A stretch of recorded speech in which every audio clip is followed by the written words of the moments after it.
Seja bem-vindo a mais uma aula do curso Inglês é Fácil. É a primeira vez que assiste uma das aulas desse curso? Se sim, então sugiro-lhe que comece por assistir a partir da primeira aula, porque este curso é acumulativo. À medida que for dominando as matérias de uma aula, então passe para a aula a seguir. E sempre participe por pausar o vídeo e resolver os exercícios e passar os exemplos no seu caderno de anotações. E, depois, compare as suas respostas com a resolução da aula. Desse modo, vai desenvolver na língua inglesa. Lesson number 6. Sexta aula, lição número 6. Simple past, the future and verb to have. O passado simples, o futuro e o verbo to have. No decorrer dessa aula, surgirão novas palavras do inglês, no meio dos exemplos. Preste bastante atenção para poder discernir o significado das palavras pelo contexto em que elas aparecem. As novas palavras estarão sublinhadas. Sempre que discernir o significado das novas palavras, anote-as no seu caderno. No final será revelado o significado de cada uma das novas palavras. Comecemos pelo simple past. O passado simples do verbo to be. O simple past, neste caso de hoje, é o passado simples do verbo to be.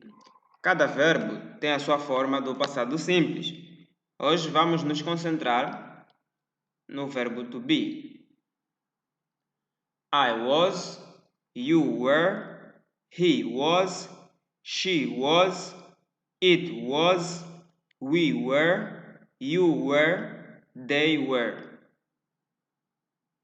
I was, you were, he was, she was, it was, we were, you were, they were. Esteja à vontade para pausar o vídeo e reter o máximo possível do modo como é pronunciado cada palavra.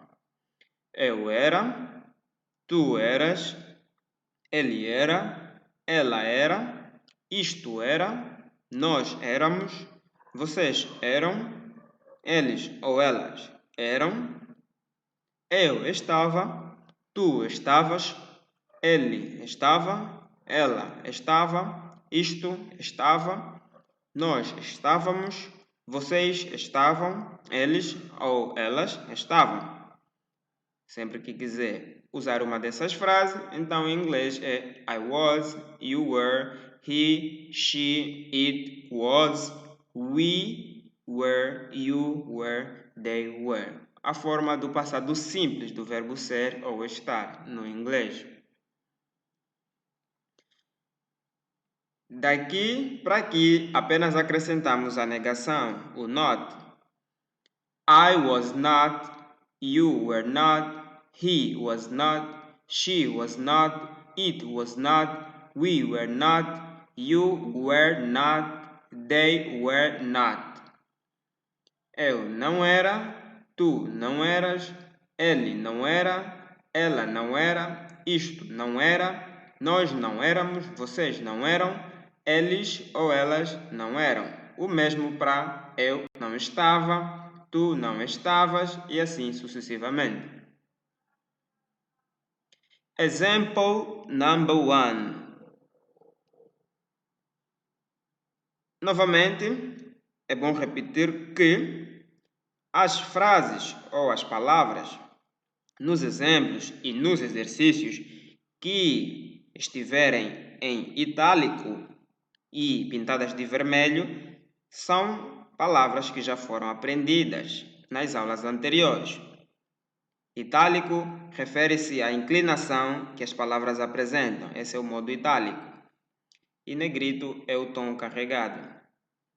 E aqui temos o sublinhado. Então, todas as palavras em formato itálico e pintadas a vermelho já foram aprendidas nas aulas passadas. I was a girl, but now I am a woman. I was a girl, but now I am a woman. I was a girl, but now I am a woman. Example number 2. We were in Venezuela, but now we are in Brazil. We were in Venezuela, but now we are in Brazil. Do que foi aprendido hoje, temos aqui o was e o were. Example number 3. My father was a soldier when he was young. My father was a soldier when he was young. Example number 4. Mom and I were in a bad situation. Mom and I were in a bad situation. Situation. Situation. Situation. Em algumas regiões as pessoas pronunciam situation. Situation. Situation. Example number 5. He was my friend when we were in university. He was my friend when we were in university. University. University. Passamos para o tempo futuro, the future. Future. Tempo futuro. Para expressar ideias no tempo futuro, utiliza-se o will. É também um verbo auxiliar da língua inglesa. Auxilia na formação do tempo futuro. Aqui vai a regra de como é a construção de frases no futuro. A regra é: o will é colocado antes do verbo principal, o verbo que precisa estar no futuro. Por sua vez, o verbo principal permanece no infinitivo, isto é, por exemplo, não é? Infinitivo refere-se a, numa palavra mais simples, é a forma normal, a forma primária de um verbo. Por exemplo, o verbo haver. Tomem isto como um exemplo, o verbo haver. Haver é um verbo. Como é conjugado este verbo? Eu, hei, isto em português. Eu, hei, tu has, ele há, ela há, nós havemos, vós haveis. Então, nota-se que eles hão. Nota-se que no decorrer da conjugação, o verbo, isso acontece com a maioria, se não todos os verbos mesmo, a forma do verbo vai variando. Ou seja, o radical do verbo vai variando. E o verbo em si, no modo infinitivo, ele é o verbo haver. O mesmo para o verbo comer. Eu como, tu comes, já acrescenta-se o S. Ele come, ela come, nós comemos. Então a forma do verbo vai variando. Estando no infinitivo, o verbo é comer. Então o mesmo acontece nos verbos do inglês. A regra diz: o will vem antes do verbo principal, o verbo que precisa estar no futuro, e o próprio verbo, o verbo principal, permanece no infinitivo. Por exemplo, o verbo to be, o be é a forma do infinitivo do verbo, o be. Durante a sua conjugação, o verbo assume outras formas. Na primeira pessoa, ele é am. Na segunda pessoa, ele é are. Na terceira pessoa, o verbo to be aparece como is. Isso é matéria da primeira aula. E na terceira pessoa do singular, do plural, volta na forma are. Mas a forma do infinitivo do verbo to be é mesmo be. E o mesmo no verbo to do. O verbo to do, durante a sua conjugação, na segunda pessoa ele é do, na primeira pessoa é do, na terceira pessoa é does. Por exemplo, he does, she does. Então, a sua forma do infinitivo é a normal. Então, vejamos um exemplo. He will does the work. Se não tivesse aqui o will, esta frase estaria correta. Porque o verbo to do está does, porque está a ser conjugado pela terceira pessoa. Ele faz o trabalho. He does the work. Tá certo? A frase estaria no presente. Mas a presença do will faz com que essa frase não esteja correta. Porque a regra diz, para formar o futuro, primeiro, antes do verbo principal, vem o will, conforme vem, mas o verbo principal permanece no infinitivo. Aqui não permaneceu no infinitivo, mas aqui sim. He will do the work. He will do the work. Ele fará o trabalho. Assim está correto. O will surge apenas para auxiliar o verbo fazer a estar no futuro. Ele vem apenas auxiliar.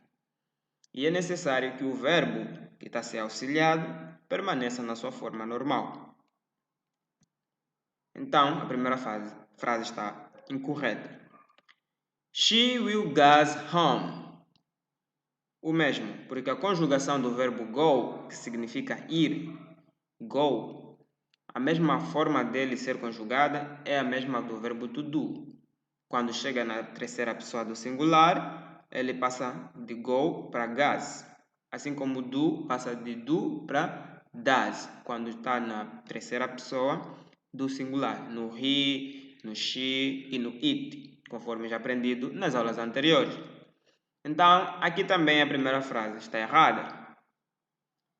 Estaria certa se não tivesse o will, mas a frase passaria para o presente. Se for para ficar no futuro, o verbo tem que permanecer na forma normal e o will vem antes.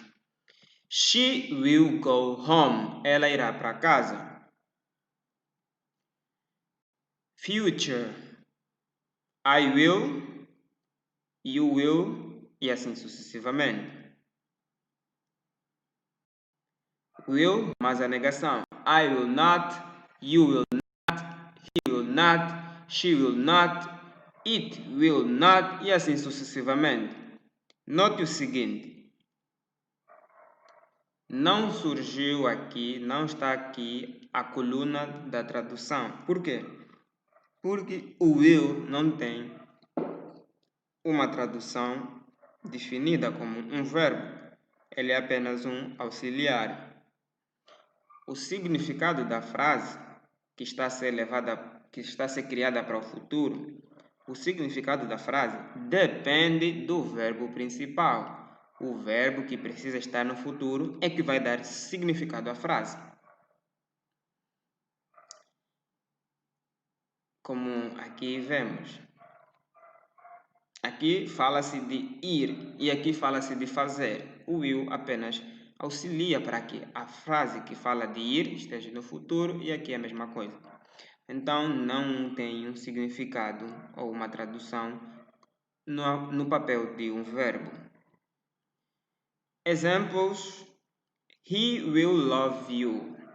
Aqui, o verbo principal, consegue dizer qual é? Qual é o verbo principal? Se disse love, acertou.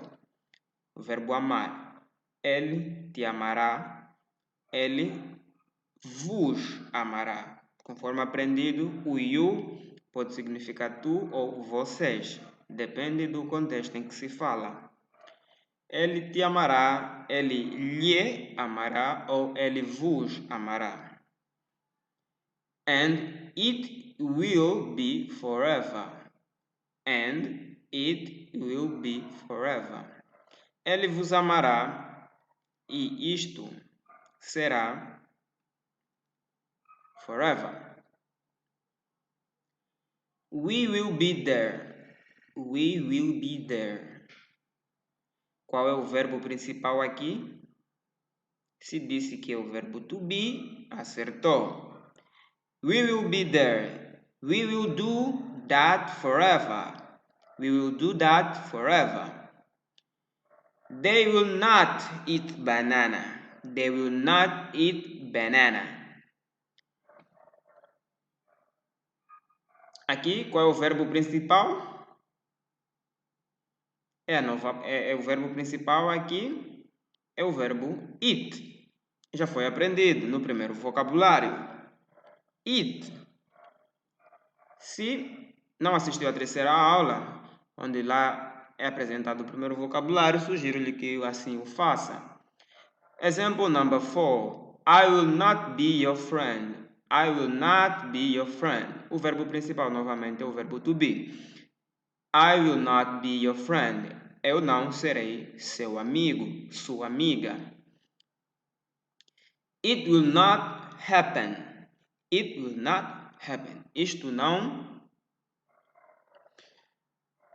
Então, aqui consideramos o papel do verbo auxiliar will, né? O seu papel como um verbo auxiliar. Mas o will desempenha um papel como um substantivo. Como substantivo, will significa vontade. Example number 6. The will of God. The will of God. Traduz-se a vontade de Deus. Example number 7. This is my will. Traduz-se, esta é a minha vontade. Então lembre-se, analise o contexto para ver se o will está como um substantivo ou se está como um verbo auxiliar. Passemos para o verbo to have.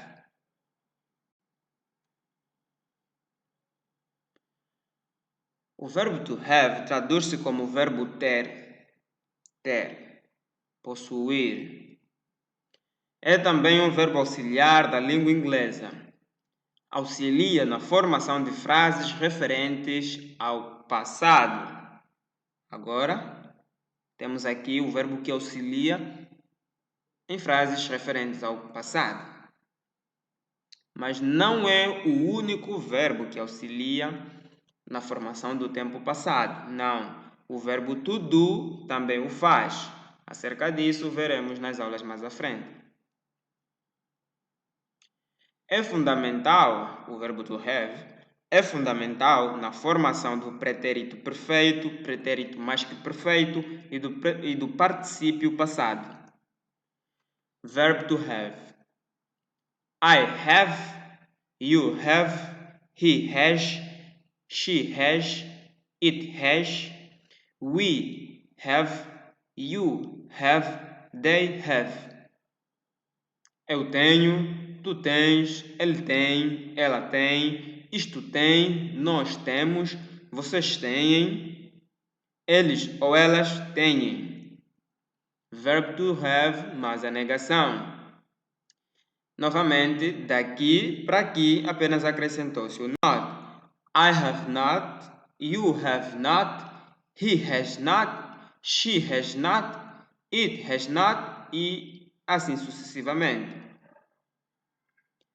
Eu não tenho, tu não tens, ele não tem, ela não tem, isto não tem e assim sucessivamente.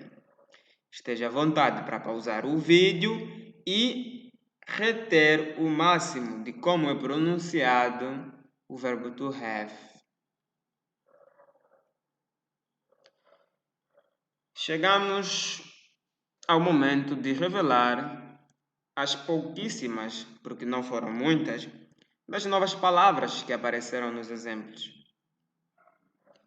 now significa agora. Now significa agora. Apareceu no exemplo em que se dizia I was a girl, but now I am a woman. Pelo contexto, quem já sabe o restante das outras palavras que constituem a frase poderia isolar o now e deduzir que a pessoa disse que era jovem e que depois diz é senhora. Então o elemento que está no meio é o agora, que separa os tempos, o passado e o futuro. Soldier, soldier, soldado. Situation, situation. É uma palavra cognitiva. Ao olhar para ela, conseguimos discernir que significa situação. University, também é uma palavra cognitiva. Significa universidade. Forever, significa para sempre. Happen, happen, significa acontecer. Happen. Exercises, number 7. Para casa, exercícios para casa, redação. Chegamos a um momento em que vamos resolver um exercício de redação. Antes, porém, vamos em forma de síntese, vamos descobrir o significado destas palavras. At significa num ou na, num ponto mais específico. Vamos dar um exemplo, não é? Para entender em que contexto é que o at é utilizado. Porque aí diz, utilizado com referência ao tempo e ao espaço. Com referência ao espaço, analisemos o seguinte exemplo. O Antônio vive em Espanha. O Antônio vive em Espanha, na cidade de Barcelona, mas nesta cidade é no bairro X, onde o Antônio vive. E neste bairro, temos que localizar em que edifício vive o Antônio.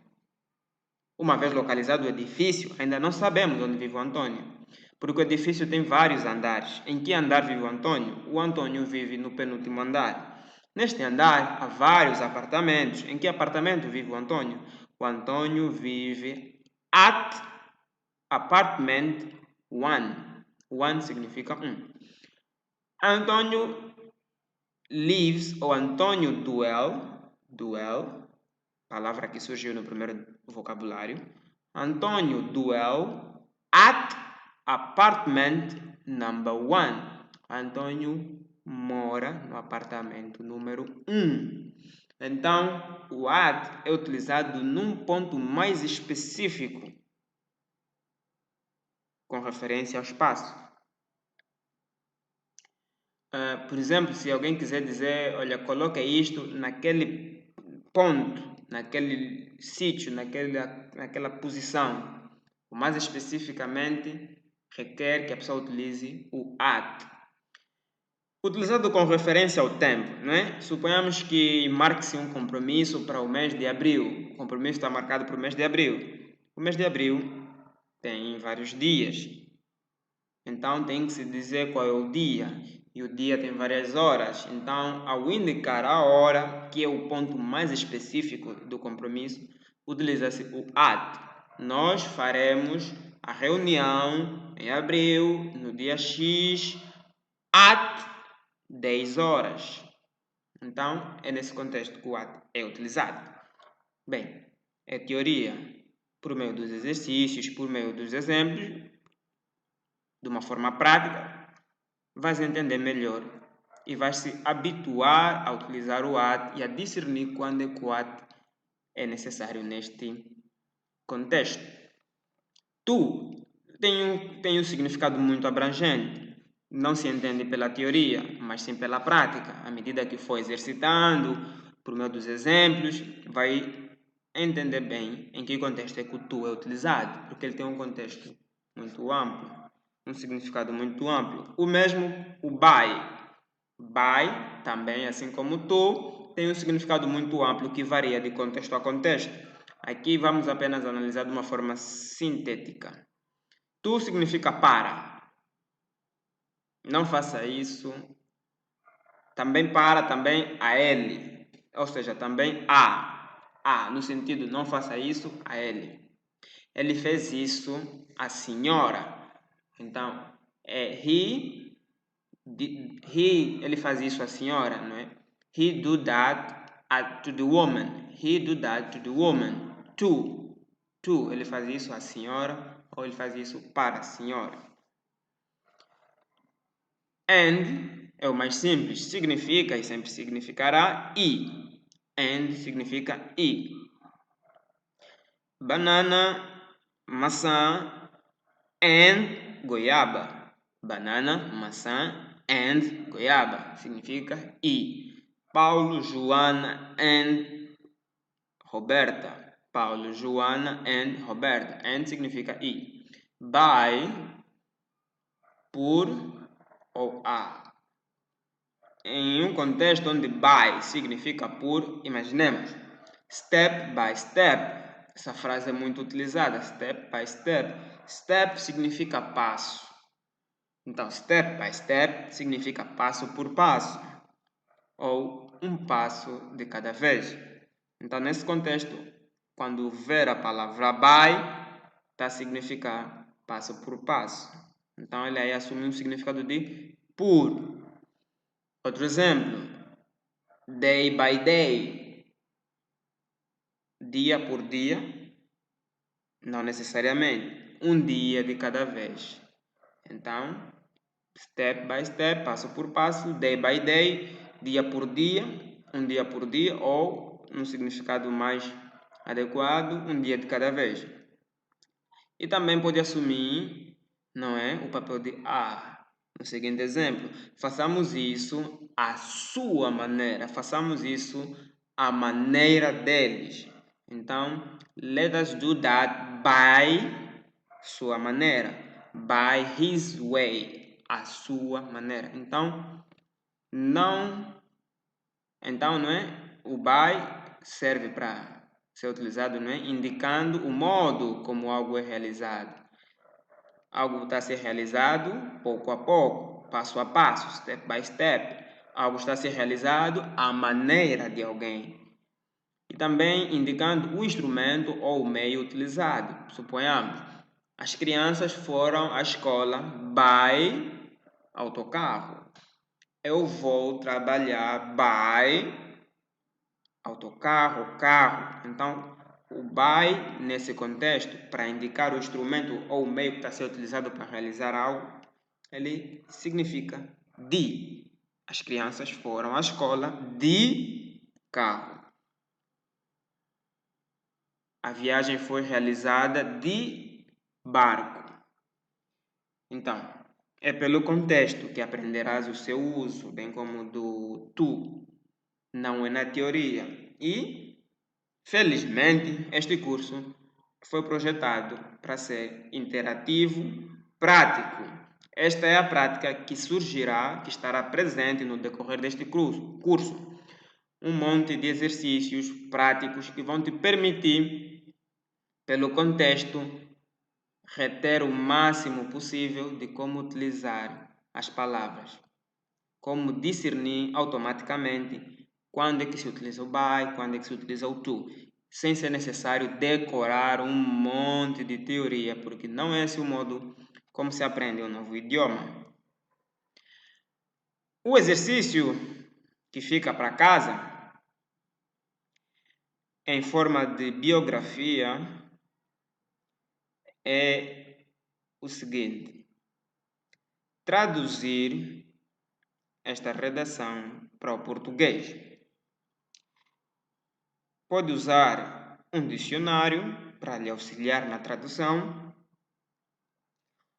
Até este nível, pode traduzir com o conhecimento das matérias que já aprendeu até aqui, porque o contexto desta redação é formado com palavras que foram aprendidas nas aulas anteriores, à exceção de algumas palavras que são cognitivas. Se preferir traduzir sem utilizar o dicionário, também muito bem. Isso mostra que não tem medo de errar, isso mostra que quer explorar a sua capacidade de memória e a sua capacidade de dedução por discernir através do contexto a ideia e não cometer o erro de traduzir palavra por palavra, mas sim traduzir as ideias. Não se requer uma tradução literal, mas uma tradução que vai de encontro com as ideias que são expressas. Na próxima aula, vamos começar por resolver este exercício. Por hoje é tudo. Se gostou dessa aula, se aprendeu algo novo, então clique no like, no gostei, partilhe este vídeo com seus amigos, suas amigas e, para mais aulas de inglês, se ainda não se inscreveu no canal, se inscreva no canal. Até a 7ª aula.